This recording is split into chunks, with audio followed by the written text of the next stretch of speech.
Aliens, angels, and the afterlife are not separate subjects, but they are all part of a single storyline that has been breaking into human history from the time of Jesus even until our modern world, and maybe even more today than ever before.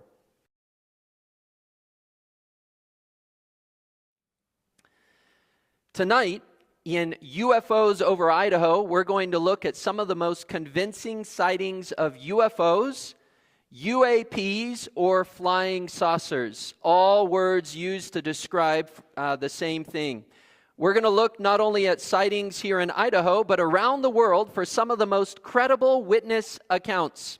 High-ranking military personnel, presidents of the United States, common members of society, and even groups of hundreds and thousands of people who have all witnessed these strange UFO sightings all at once. You're going to see pictures, videos, meet people, and encounter places that will solidify that this isn't just a sensational topic that a few people dreamed up. This is truly a spiritual experience that thousands of people from all over this planet have encountered. It begins with the National UFO Reporting Center, or NUFORC. This is a center that was founded in 1974.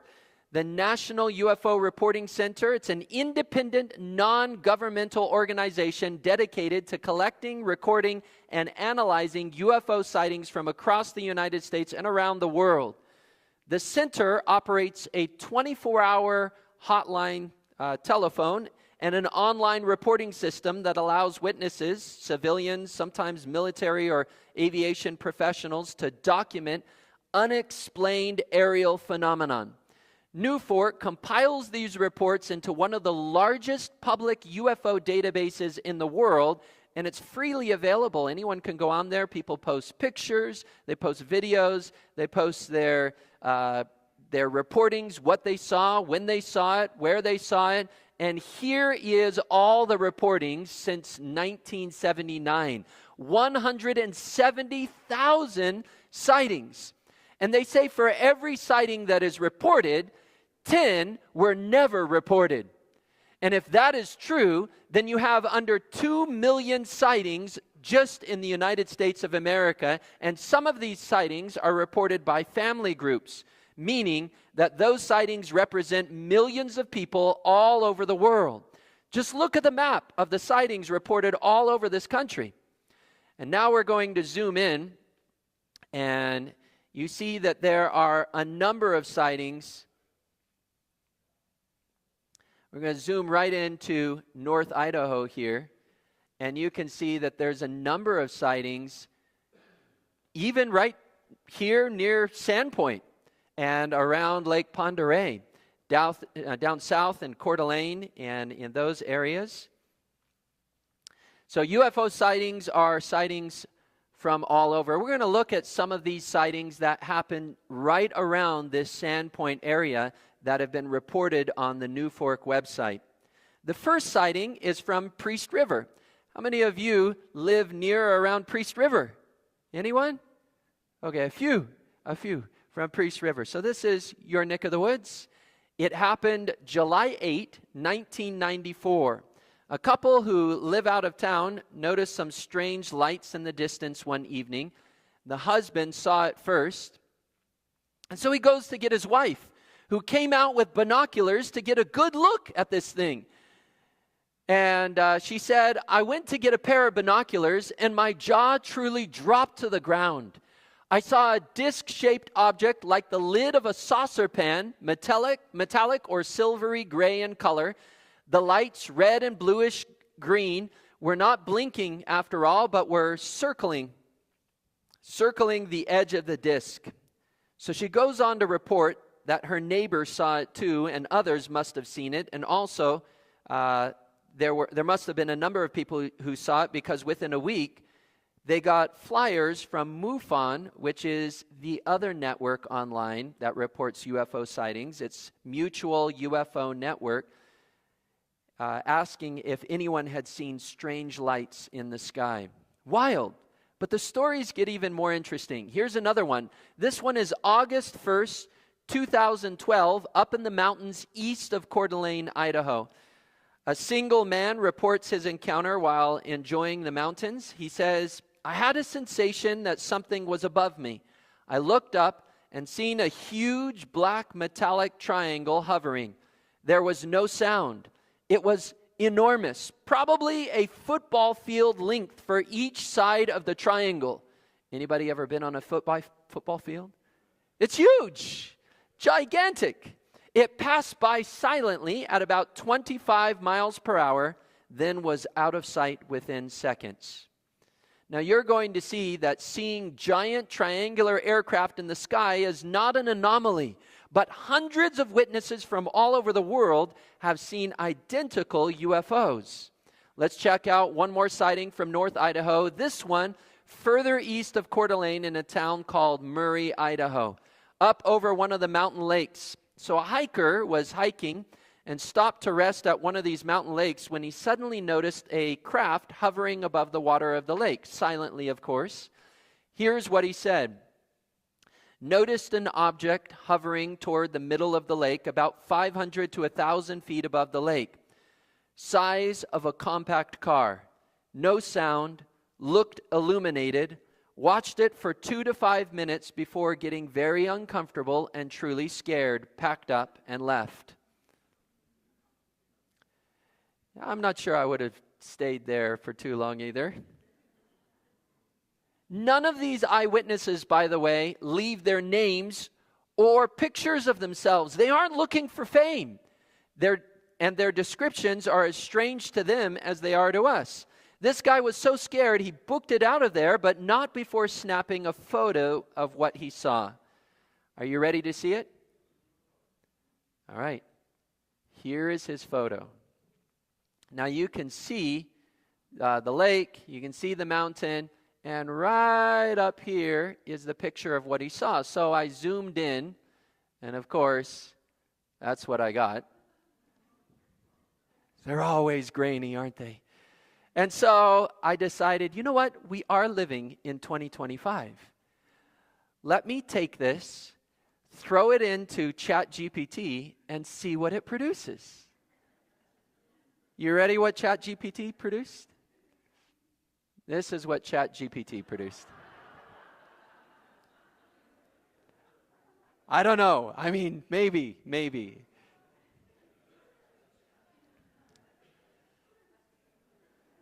Thousands and thousands of people all over the globe are seeing things like this. More often than not, they hover and then zip away at enormous, unbelievable speeds without ever making a sound. What are they? Who are they? Is it all made up, the fictional imagination of dehydrated hikers or someone having a high-altitude delusion, or are these things real? My next video is going to blow your mind. A UFO coming up out of the ocean. Do you want to see it? All right. You asked for it. Here it is. How many of you think that's real? Not a hand. I thought I would at least get some. This is also AI generated. And the truth is that 95% of UFO sightings can be explained as coming from non-UFO sources. So don't believe everything you see. Don't believe everything that people say. 95% of everything that is reported is easily debunked by those who research them. Sometimes they're planes, sometimes they're drones, sometimes they're weather balloons, sometimes it's an AI-generated video.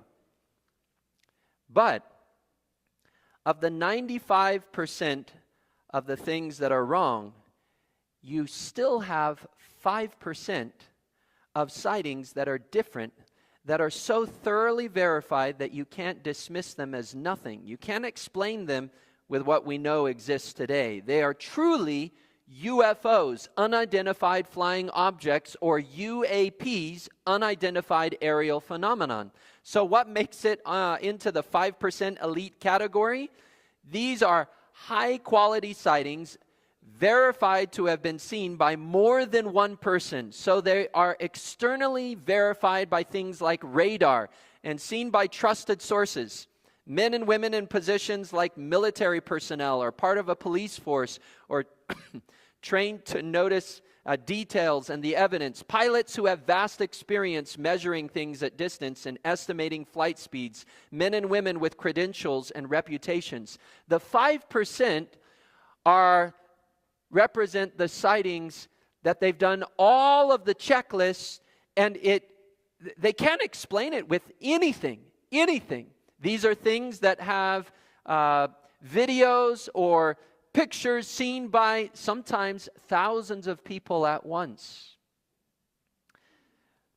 In the book, The Presidents and UFOs, our author Larry Holcomb writes, the number of unexplained UFO sightings is generally thought to be in the area of 5% of all reported sightings, which would be high-quality sightings made by competent observers that, when studied, offer no conventional explanation. Now, 5%, that seems like an awfully small number, right? So let's take 5% of all the sightings reported on the New Fork website. 5% of 170,000 leaves you with 8,500 high-quality sightings made by competent observers. And it suddenly doesn't look like such a small number, does it? We aren't talking about 1 or 2 UFO encounters that scientists can't figure out. We are talking about thousands of sightings that are so puzzling to the scientific community, they have to truly put it on the record as a UFO because the witness testimony and factual evidence puts this beyond an explainable phenomenon. The sheer number is so compelling that at least 6 governments have officially stated that some UAP sightings correspond to real, physical, intelligently controlled phenomenon that remain unexplained after investigations. Those government agencies are agencies from the United States, France, Chile, Uruguay, Brazil, and Belgium. None of the official government agencies claim that they are extraterrestrial, but none deny their existence. These incredible sightings have led former high-ranking and highly qualified officials to release a report like the Cometa Report, documenting the non-disputable existence of UFOs. Now, this report, the Cometa Report, was put together in France by some of the most credible individuals that could compile such a report. Individuals such as General Dennis Letty, a retired Air Force brigadier, former director of IHEDN.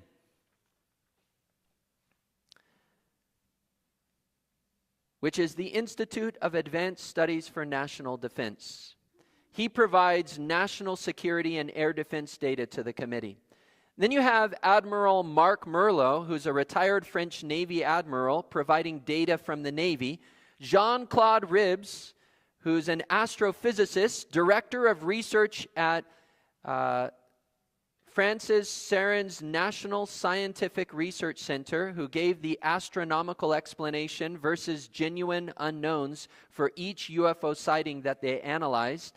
Then you have Christian Marchal, who's the senior engineer at ONERA, a French aerospace lab, who analyzed the propulsion and flight physics for each UFO sighting to the committee.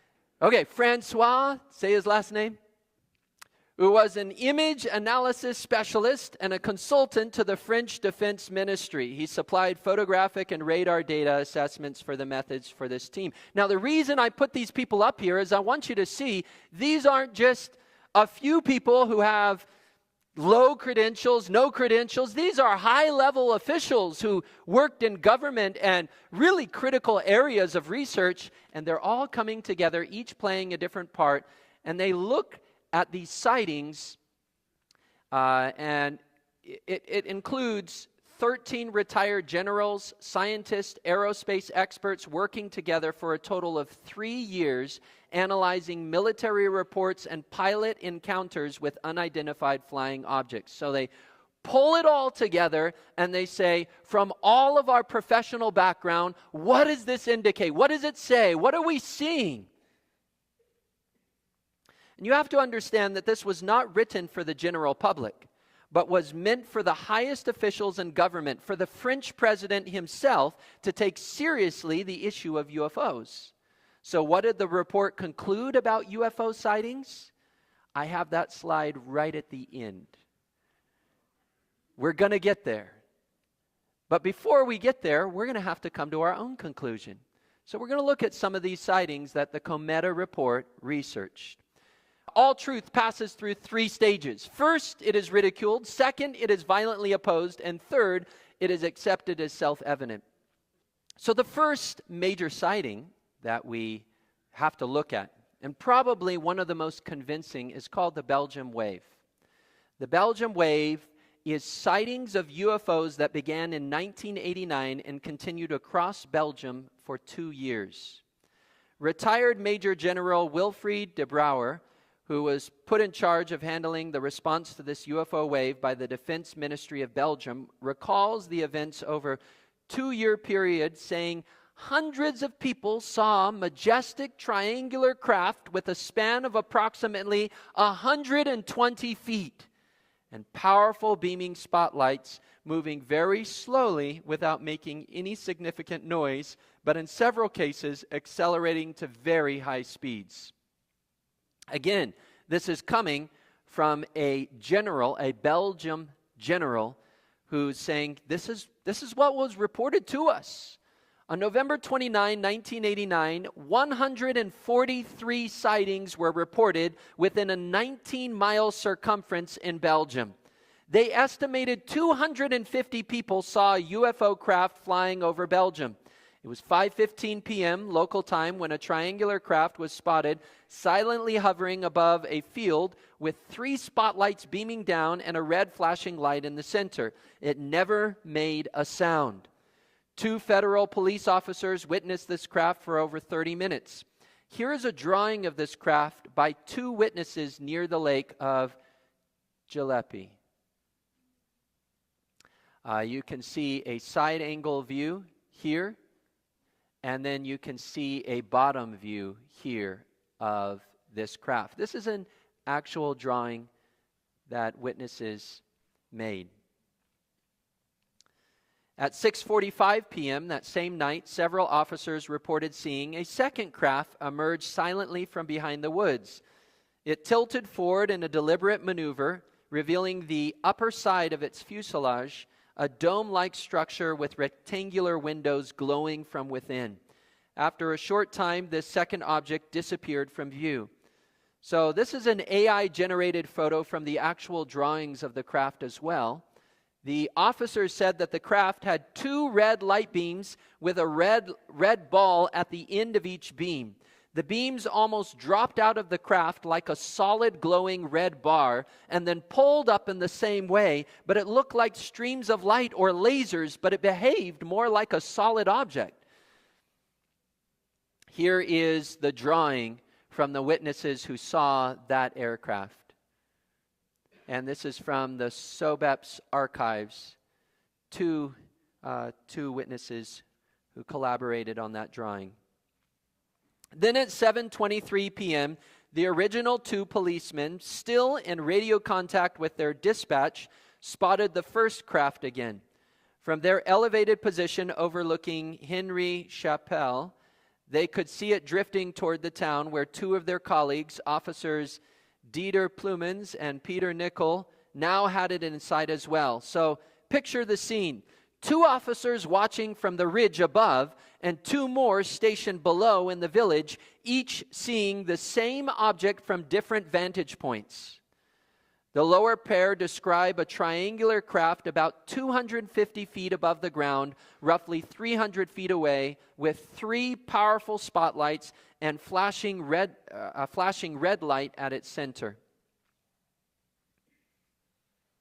And here's the drawing from that they made. And of course, it's all written in French.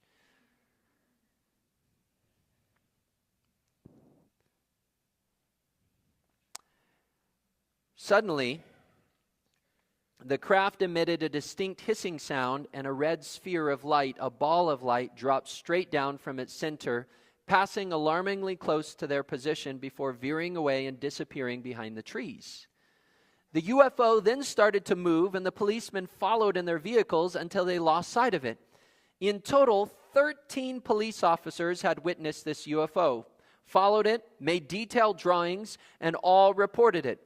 A total of 70 reported sightings were made on November 29 and were fully investigated, and none of these sightings could be explained by conventional technology.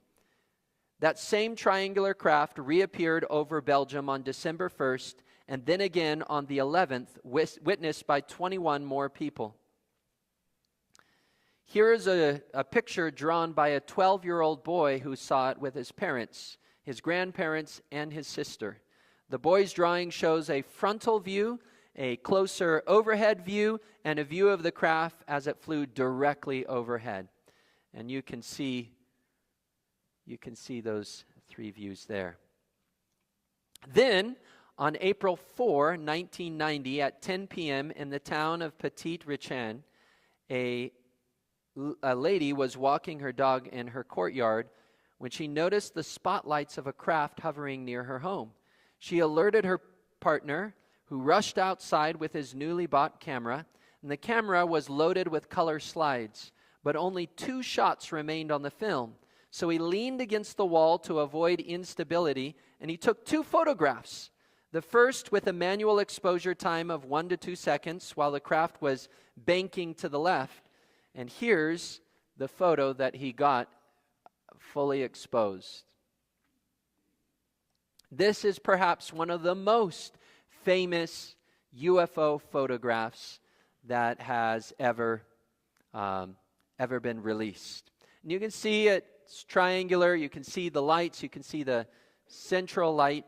The photograph was examined by a number of sources, including NASA, the French National Center for Scientific Research, and the Belgian Royal Military Academy, but none could positively identify it or find obvious signs of fakery. Has anybody seen this photo before? No? So here's where the story gets interesting. For over 20 years, no one debunked this photo. It was considered a genuine. But in 2011, Patrick Marichal,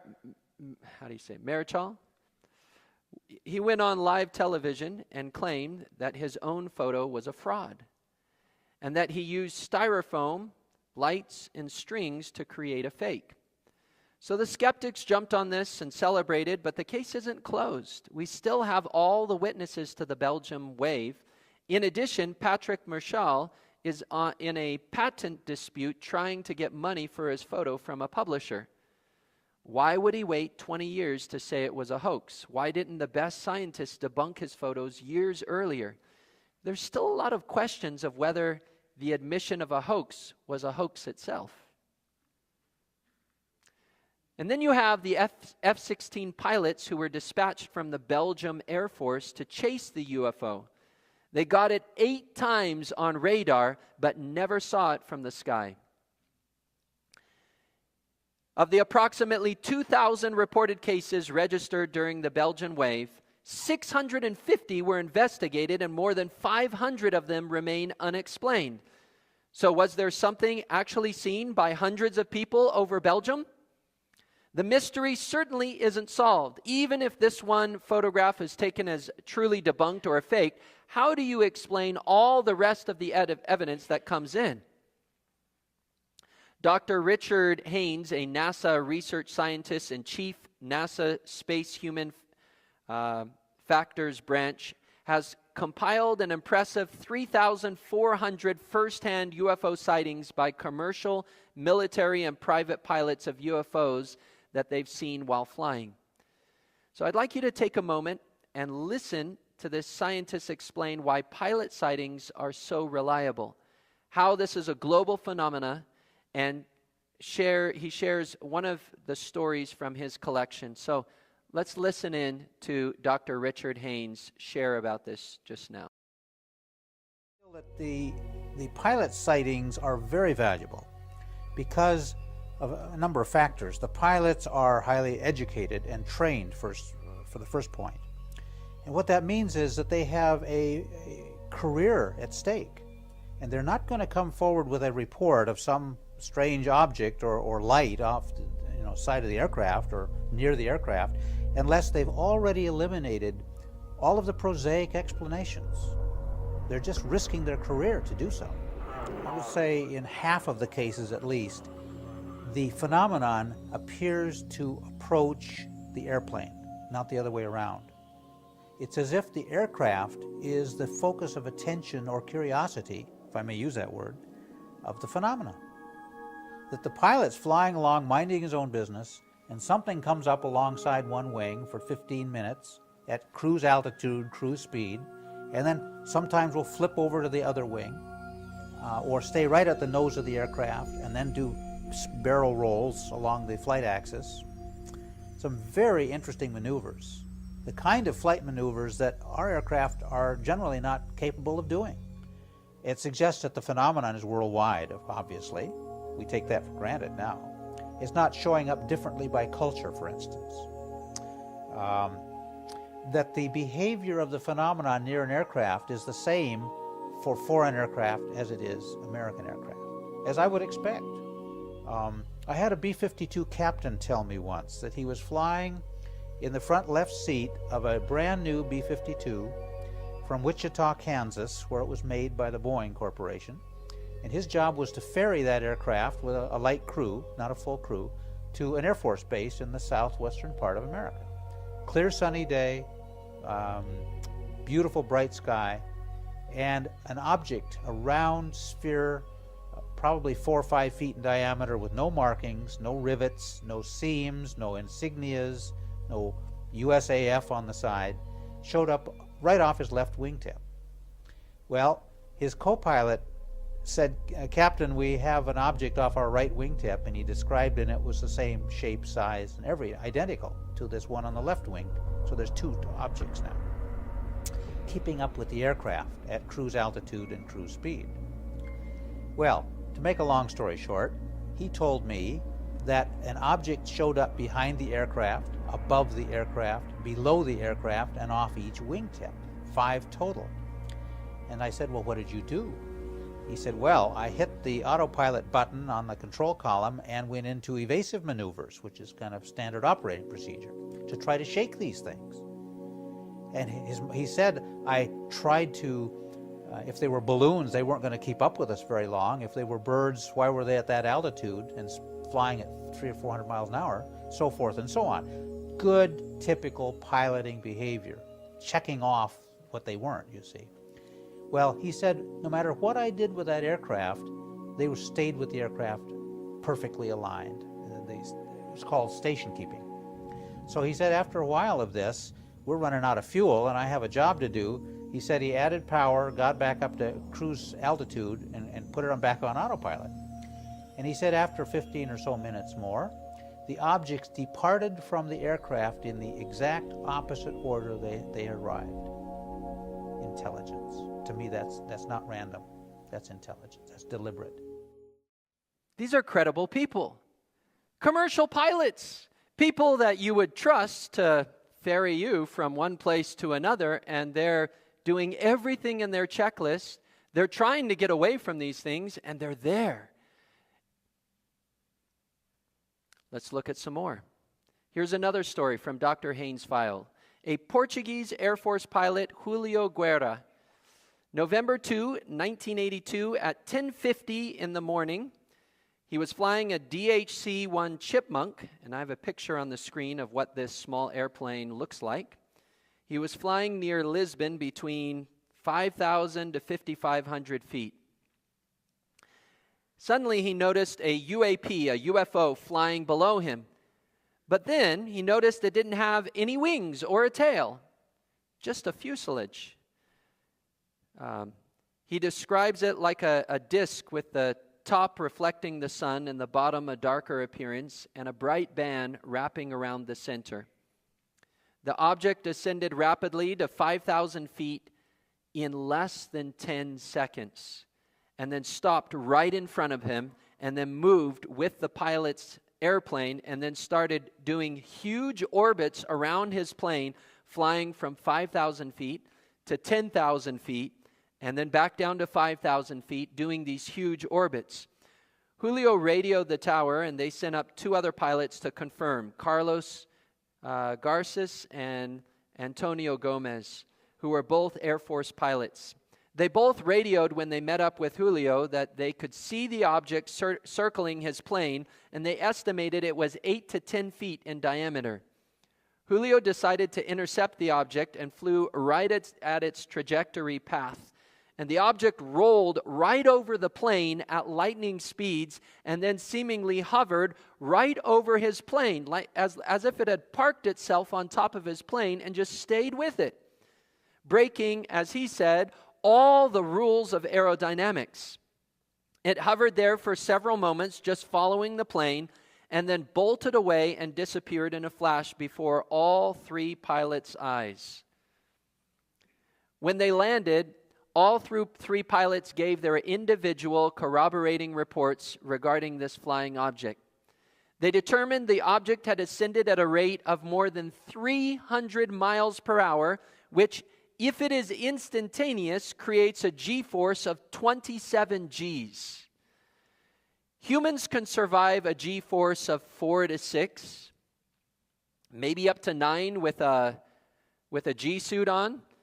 And they can only withstand that for a second or 2 before losing consciousness. Anything above 15 Gs for even a second would create severe internal injuries and fatality. You can't survive it.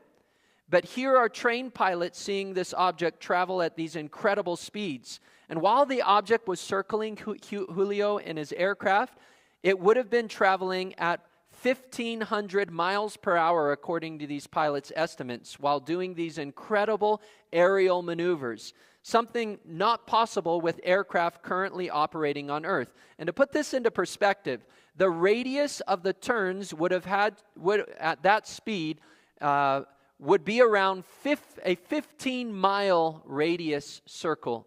And even then, the pilot would be pulling 2 Gs the entire time.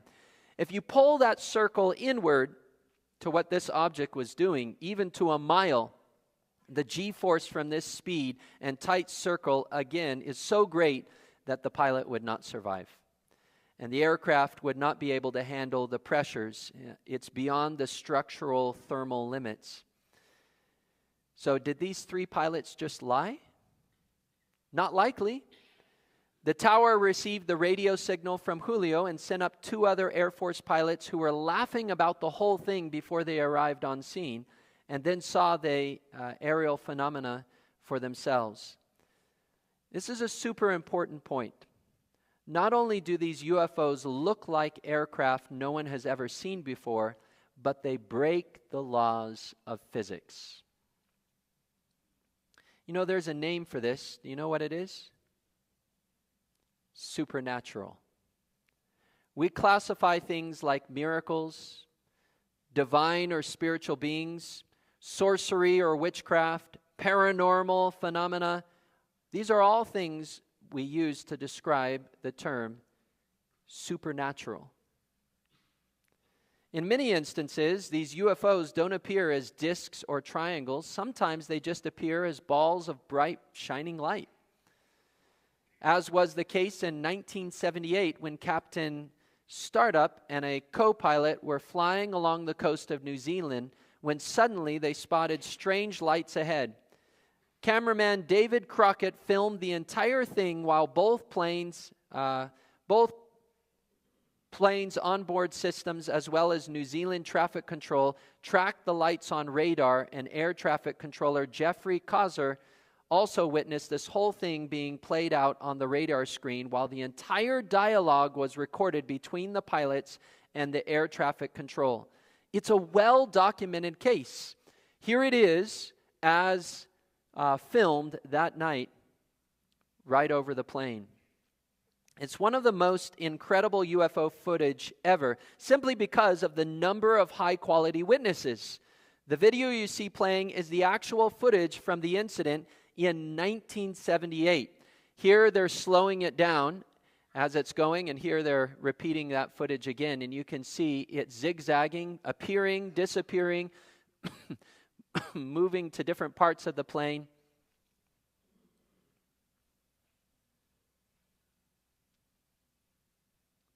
And they all describe this light as extremely intense and bright as it followed them while they're flying along.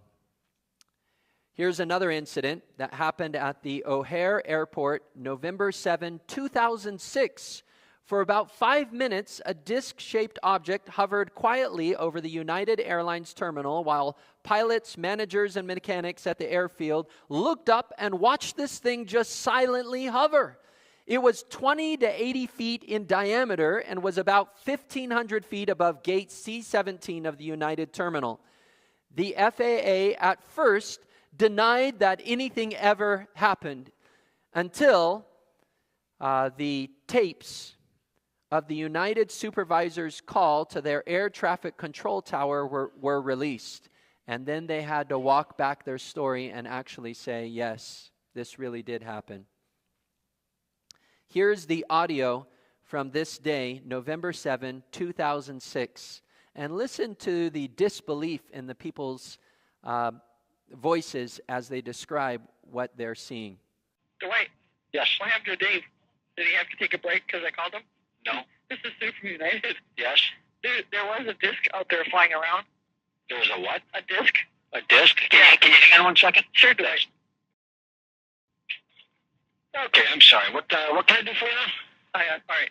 I told Dave there was a disc flying outside above Charlie 17, and he thought I was pretty much high. But I'm not high, and I'm not drinking. Yeah. Someone actually has a picture of it, so if you guys see it out there. A disc? Like a frisbee? Like a UFO type thing. Yeah, okay. Okay? Yeah. You have a picture of it. How high above Charlie 17? Well, it was above our tower. So, if you happen to see him, say, you know what? I'll keep a peeled eye for that. all right. Okay. Goodbye.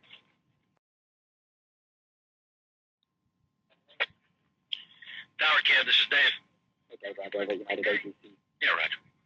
I have an interesting one for you, Dave, here. Some of our employees, I don't know if you heard anything about this, some of our pilots on the ground were reporting a UFO sighting at 1,000 feet from the seaside of the airport. Did you guys do anything about that? You know what? The ramp tower called me, I want to say about 10, 15 minutes ago. We have not seen anything up there.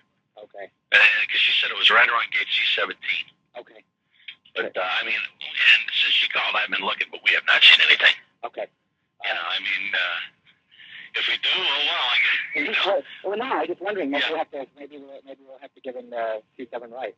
Yeah, I know. Either that, or you guys unveiled a brand new aircraft that I didn't tell anybody about. I know. But no, we have not seen anything. But we will surely keep an eye out. That's for sure. Thank you very much. No problems. Bye. I gotta do that.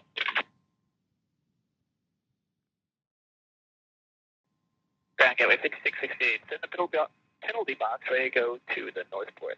Gateway 5668. You can use Alpha to Northport and use caution for the UFOs. Alpha to Northport. We'll take a look. United Maintenance 44. Okay, it's 44. Thank you. All right. 44 is going around the Northport. Excellent. You got Eagle and SkyWest over here coming around this way. He's turning in no factor. You really got no other gate holds. All right. Somebody reported a UFO or a flying disc above Charlie Concourse. Seriously. Excellent. Yeah. So nobody can see it, but use caution. All right. And that's pretty much it. Gateway 5668. 5668, go ahead. Yeah, look out your window. Do you see anything above United's Concourse? They actually, believe it or not, they called us and said somebody observed a flying disc about 1,000 feet above the gate Charlie 17. You see anything over there? Not that I can tell. Okay. Yeah, I thought my job was stressful. We saw it a half hour ago. Who saw it? A whole bunch of us over at the Charlie Concourse. Really? Yes, did. Who's this?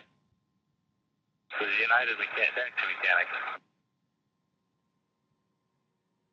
Thought it was a balloon, but we're not sure. Interesting.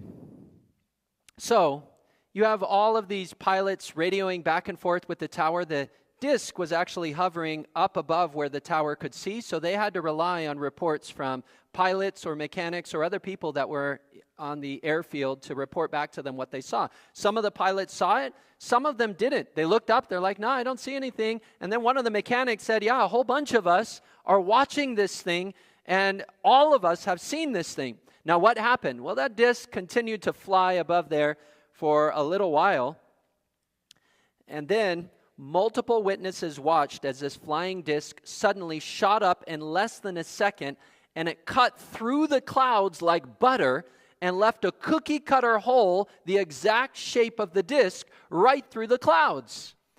And that hole, of course, remained for quite a while and finally dissipated and disappeared as the wind currents moved the clouds together. But the speed at which this disc zipped off was less than a second, an unbelievable speed that breaks all natural laws. It's what we would call supernatural. Then you have Captain Ray Boyer, a professional pilot with 5,000 hours of flying and 8,000 landings. He saw an enormous object shaped like a cigar. It was a mile long and brilliant in its shining light over the English Channel just 6 months after the O'Hare Airport sighting. It was witnessed by him and also all of his passengers. He said, their brilliance is difficult to describe, but I was able to look at this fantastic light without discomfort. He says that the light that pulsed from this massive object had sparkling blues, greens, and other hues strobing up and down about once every second or so. What did this pilot conclude in his own words? I can only conclude that they were not from around here. And in that, I mean they cannot have been manufactured on earth. The day may be coming when the whole human race will have to face the frightening reality that we are coexistent with others in this universe. Captain Ray Boyer is not the only one who believes these UFOs, whatever they are, cannot be from Earth. Here's another story from Iran. This is retired General Pervez Jafari of the Iranian Air Force. In 1976, he was ordered to get in his Phantom F-4 fighter jet and intercept a bright light-emitting UFO over Tehran. This UFO was bright and flashing colored lights, changing positions, and even changing shapes. Citizens in Tehran had seen this luminous thing that originally appeared like a star, but it moved and behaved very different from any of the stars in the sky. So at 12:30 a.m., General Jafari took off from the base to investigate. When they approached the UFO, it was flashing with intense red, green, orange, and blue lights so bright that the General Jafari said he was not able to see the body of the UFO, just the lights. The lights formed a diamond shape, and the flashing lights were flashing extremely fast. As he approached it with his fighter jet, maybe 70 miles away, it suddenly jumped 10 degrees. So he had to redirect his plane. He continued to get closer to it, and suddenly it disappeared and reappeared 10 degrees over. In total, he ended up having to make corrections dozens of times and turned his plane over 90 degrees to keep his fighter jet headed towards this thing. Now, this UFO was viewed by the general, his backseat navigator, and they had it on the plane's radar, and it was, of course, viewed by the military personnel at the base and some of the residents of the city of Tehran. General Jafari tried to lock onto the UFO with a Sidewinder missile, but every time he did, his instrument panel on the plane went completely dead, and the UFO would immediately jump to a new location. Now, why is this important? It shows intelligence.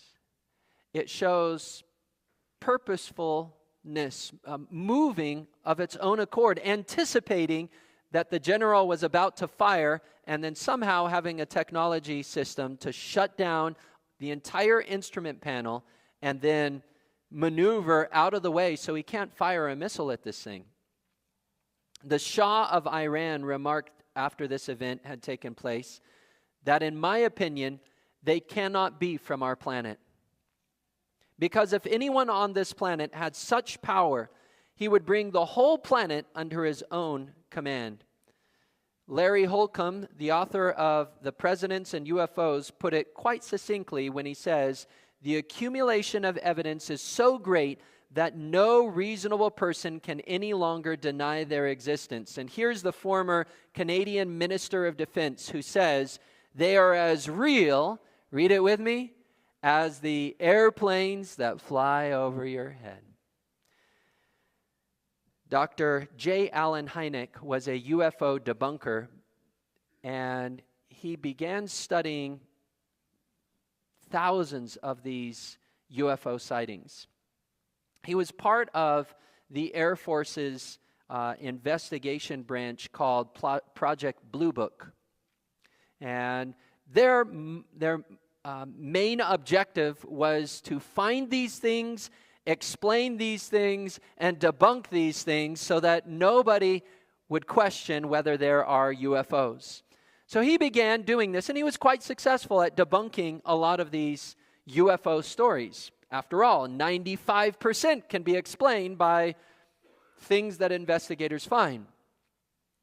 He says, "I had started out as an outright debunker, taking great joy in cracking what seemed at first to be puzzling cases. I was the arch enemy of those flying saucer groups and enthusiasts, who very dearly wanted UFOs to be interplanetary. My own knowledge of those groups came almost entirely from what I heard from Blue Book personnel. They were all crackpots and visionaries. My transformation was gradual, but by the late 60s, it was complete. Today, I would not spend one further moment on the subject of UFOs if I didn't seriously feel that the UFO phenomenon is real and that efforts to investigate and understand it and eventually to solve it could have a profound effect, perhaps even be the springboard to mankind's outlook on the universe." Interesting. Now, you'll remember that I didn't share the conclusion of the Cometa report with you because I wanted you to see the evidence first. The evidence that came from that report and other reports. And remember, this represents some of the most qualified people in France, from scientists to high-ranking military personnel. So what did the Cometa report conclude? And here's what they concluded. It states, "Numerous manifestations observed by reliable witnesses could be the work of craft of extraterrestrial origin. In fact," they wrote, "the most logical explanation for these sightings is what? The extraterrestrial hypothesis." And this is a conclusion that many, many people are coming to after seeing and reading and viewing all the evidence, the mountains of evidence that are out there about these UFO sightings. Recently, there was a congressional hearing just this year on UFO, UAP sightings by military personnel, and the congressmen and women who were viewing these reports were baffled. They said there's not anything that we can think of that could explain this. Now, extraterrestrial. What is an extraterrestrial? Well, extraterrestrial simply means a non-human intelligent life form from outside Earth. Time limits us to recount the thousands of stories, photos, eyewitness accounts, many of which are supernatural, such as UFOs opening 20-ton doors that lead into atomic missile silos without any indication that someone was physically there, something you need massive machinery to accomplish. Or another story of all atomic missile silos that were miles apart being shut down by a single UFO flying over them one by one, and this while each silo was independently powered and controlled. Or other stories that record these UFOs flying at speeds many times the sound barrier, completely silent without any sonic booms. Or the story of UFOs traveling at 200 miles per hour underwater. It's doing 200 miles an hour underwater. Underwater, big as a football field, and that's no fish. There are 5 or 6 deep water areas of the ocean, and he said these are areas where we see a high propensity of these UFOs. So is it possible, given our current understanding of physics, for any man-made machine to go anywhere near 200 miles an hour underwater? Not with our technology, no. The best we have is probably in the high 30s. This was one of the congressmen from that hearing on UFOs. He represents a district in Tennessee, and he went on Tucker Carlson's podcast, and he says, listen, these are the reports we're hearing. This isn't like natural stuff. This is supernatural. How do you get a craft to go flying at supersonic speeds, diving into the water, continuing at those same speeds, and then coming up out of the water, making 90-degree turns, completely silent, by the way, completely silent, like no sonic booms at all. It's quite incredible. So these are supernatural events of biblical proportions. It's on the same level as someone coming to Congress and saying, I saw the parting of the Red Sea. No, really, the whole thing just parted as a man lifted up his rod in the air and millions of people walked on dry ground. Or the raining bread from heaven. Yep, really happened. That same million people ate something called manna and it just fell from the sky. Or the eyewitness testimony of 12 men all saying that they saw Jesus walking on water. Not swimming, not riding in a boat, but literally walking on water. Defying the laws of physics. So when you read the stories of the UFOs, you might as well be reading it right out of the Bible, because these are things that defy physics, defy the natural order of the world. And you have to ask yourself the question, does the Bible tell us that there are beings, entities, creatures from other worlds that visit our planet? Can you find UFOs and aliens anywhere in the Bible? And what does the Bible have to say about our interaction with them? The answers to that topic will leave you speechless. So you have to come tomorrow, because we're going to unpack this more in our next presentation, Angels Among Us. Thank you so much for joining me for tonight's presentation, Aliens, Angels, and the Afterlife. Did you enjoy it? Good. Glad you enjoyed it. And maybe it will spur you on to, don't stay up too late tonight on YouTube looking these things up. But I hope to see you tomorrow at 3 o'clock. We're going to do Angels Among Us. Then we're going to move right into Area 51. And then we'll have a dinner tomorrow evening. So come hungry to learn, hungry to eat, hungry to fellowship. Thank you for coming tonight, everyone, and have a good night.